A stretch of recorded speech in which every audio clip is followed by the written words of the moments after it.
Miss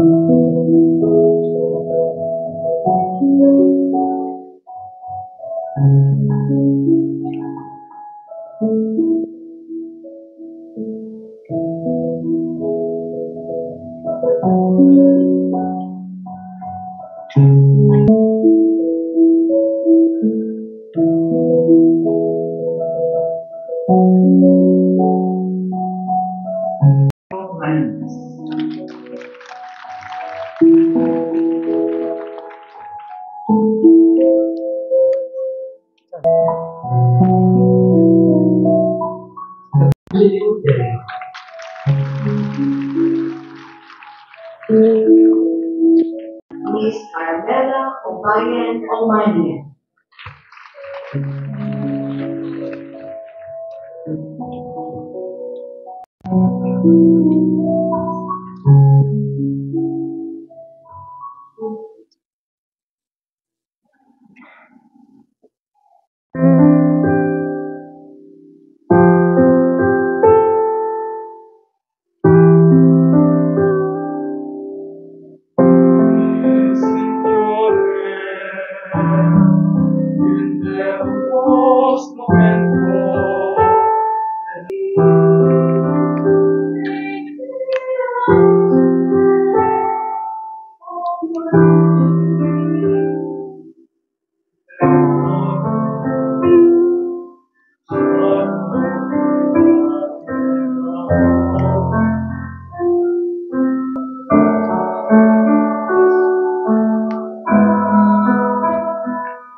Magandang umaga sa ating lahat. Kamusta po ang mga nurses natin? Kamusta po kayo?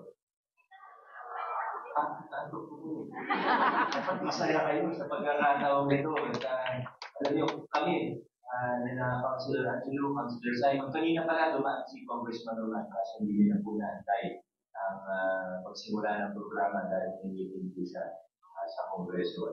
Ako naman po, iisian ko na lang ang aking mensahe sa inyo dahil sa totoo lahat ng gusto kong sabihin, nabanggit na ni Pres Malingas. Kaya okay na po yun, yung mensahe niya. Kung anong sinabi niya, echo ko na lang po, okay na po yun. Basta kami, sa sanggunian po ninyo, sa Board of Regents, sa ating LGU, masaya po kami sumuporta sa mga future nurses ng ating lungsod, ng ating bayan, dahil kailangan po kayo ng ating bayan. Alam niyo naman po yun. Alam niyo po yun. Kaya lahat ng kayang gawin, lahat ng pwedeng gawin, pag pinag-uusapan namin sa Board of Regents, pag discuss namin ng City Council po ninyo, hindi na kasama si Vice Mayor Dodo Jaworski, hindi na po kami nagdadalawang isip. Basta pag nakitang kailangan, pag nakitang magandang gawin, at nakitang kaya naman ng ating lugar na pamahalaan, hindi na parang magdalawang isipan, ginagawa na lang po natin. At sigurado naman po ako na lahat ng investment ng inyong pamahalaan sa inyo ay sulit na sulit. Sigurado po yan. At Hindi na siguro kailangan ng marami pang reminder o paalala dahil sa nakita naman po natin itong nakaraang mga taon. Maganda yung performance niyo, pati yung mga nauna sa iyo, maganda yung performance. Kaya masasabi po natin na sulit ang investment ng pamahalaan sa iyo. At ngayon naman, sa pagkakataon nito, masaya lang po kami na masaksihan, masaya lang po kami na maging witness sa napaka-importanting milestone na ito sa inyong mga buhay at sa inyong mga future careers. Congratulations sa inyo, pati sa mga parents. Congratulations din po.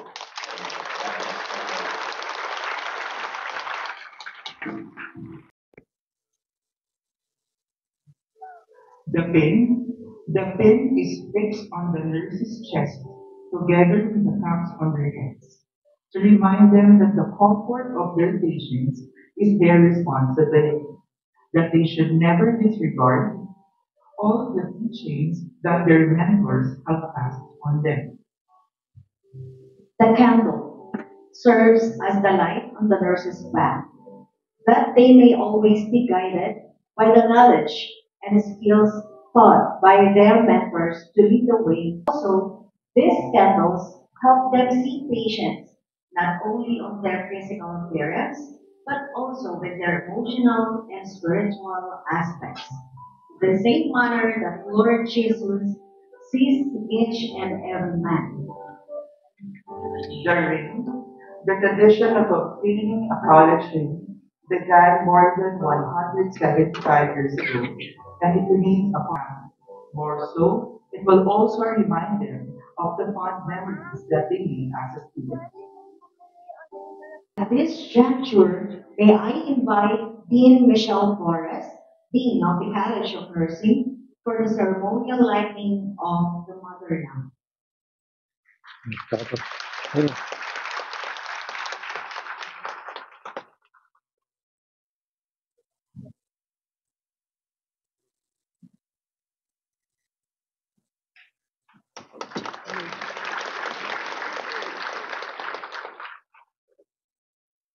We now proudly have the presentation of the RLE graduating class of 2025. We are inviting Ms. Arna B. Duma to formally proclaim the future nurses as RLE graduates. May I request again the Dean of the College of Nursing, Professor Michelle Flores.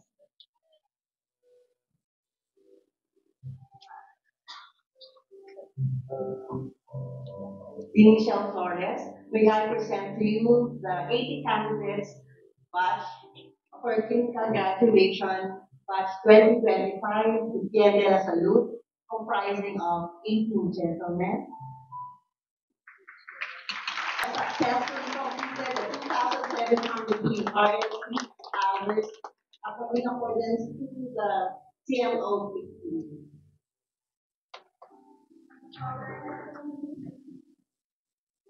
By the power vested in me by the Board of Regents of Pamantas sa Luzon ng Pasig as the Dean of the College of Nursing, I hereby declare that the batch de Vienne la Salud Defenders of Rare Batch 2025 have successfully completed the 2,703 hours of RL. Congratulations.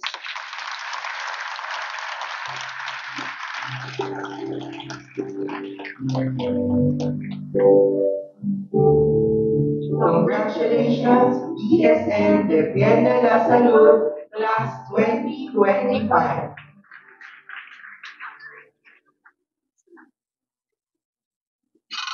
Many traditions are done.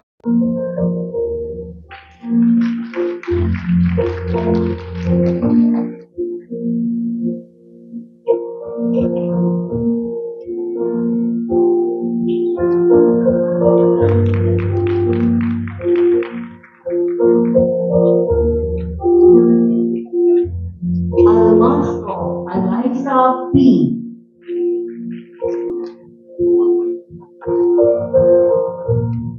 Antonio Joshua Francis Kenneth R.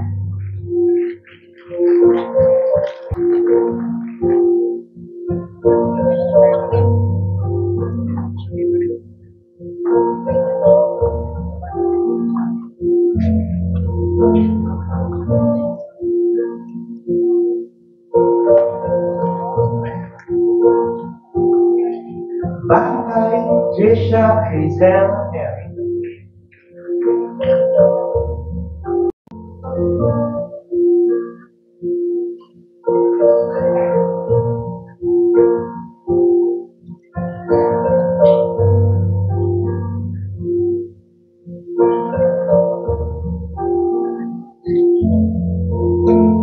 Vanessa Micaela Joy C.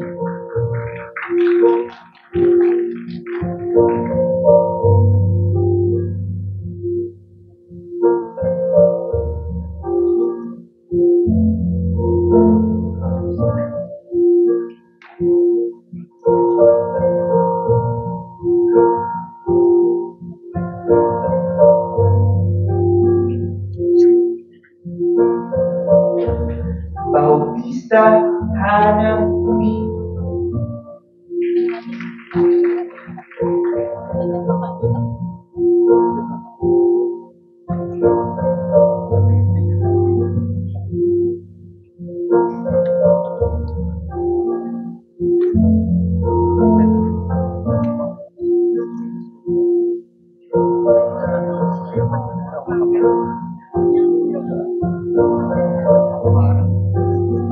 Bautista Mary Ann S.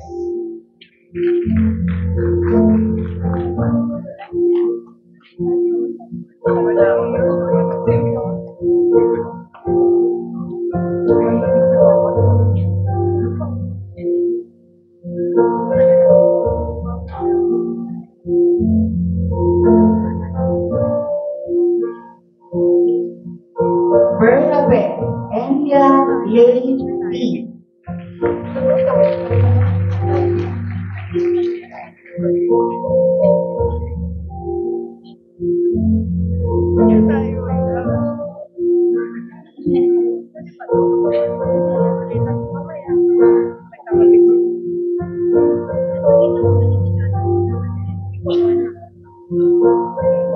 Bernardino Marilon B.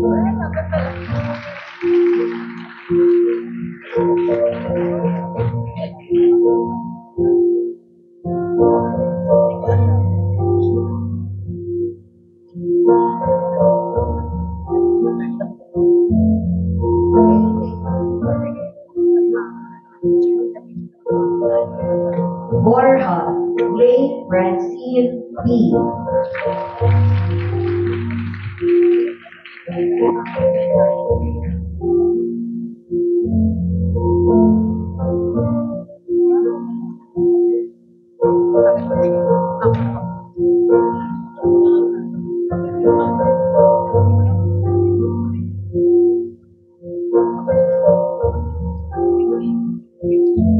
Bueno Rihanna K. B.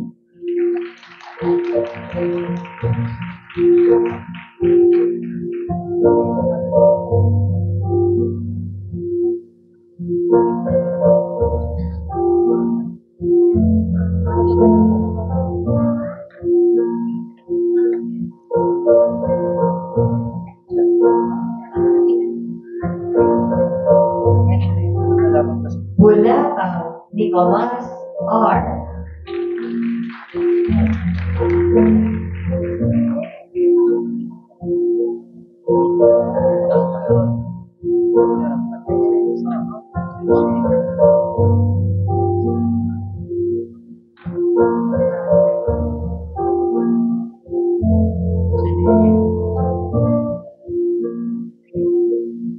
Caleb Nino Jr. M.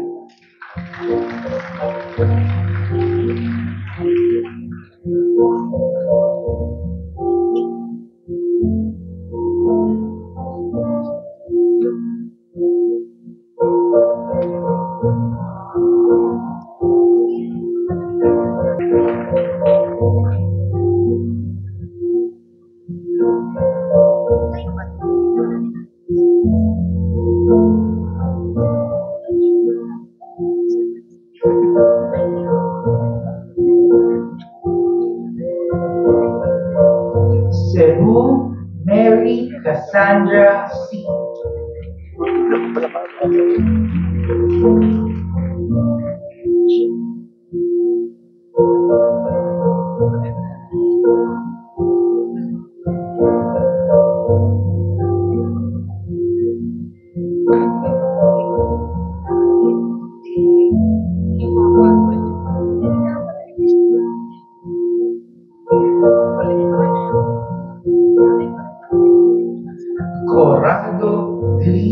Doris A.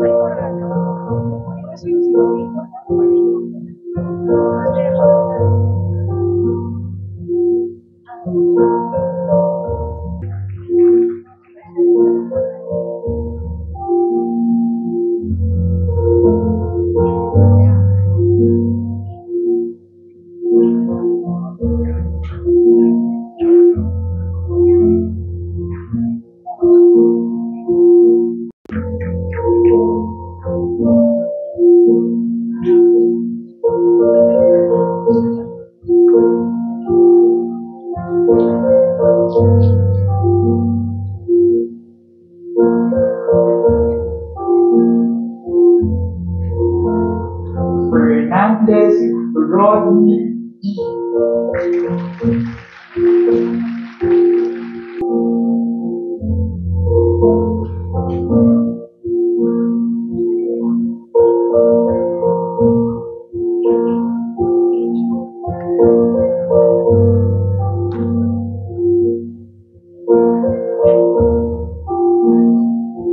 Rias Yui Briggs C.